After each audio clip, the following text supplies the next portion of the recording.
My role as audio director is about setting the vision and the creative direction for the sound and music in the game, and getting all of the sound designers and composers and everybody who's working on it focused in the same direction. One of the things that Dead Space 2 has that Dead Space 1 didn't is that it takes place in the living area. It's a functioning city that's just recently been evacuated, so there's a lot of opportunity for unusual spaces to find things, people's apartments, and there's a preschool that you get into. There's a lot of places where, taken out of context, now with the horror applied to them, are very, very scary.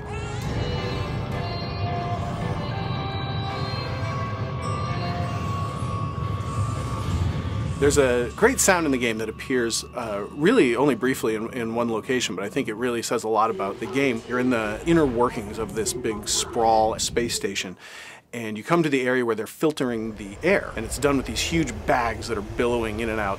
And we needed a sound for this, and we really wanted it to sound sick. This infection is taking over the area. So one of the sound designers happened to have a really bad cold, so we locked him in a room and recorded him for a couple of hours just wheezing into a microphone, and then layered all of that up, added some mechanical sounds to it, and that's the sound of the sprawl breathing bag getting sicker and sicker.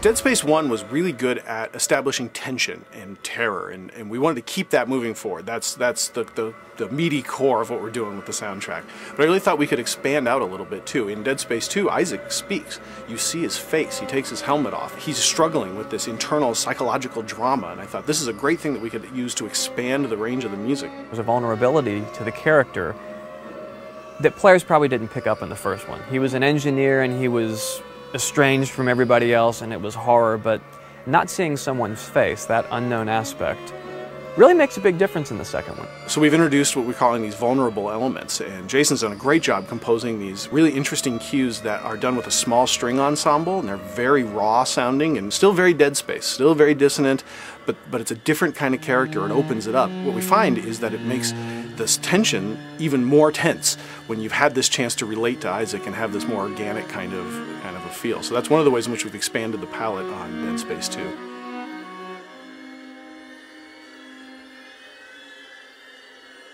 It's funny because Dead Space, the game, you play it, the score is this really dark experience, especially even if you listen to it in the soundtrack, especially if you play it in the game. But the sessions are actually a lot of fun.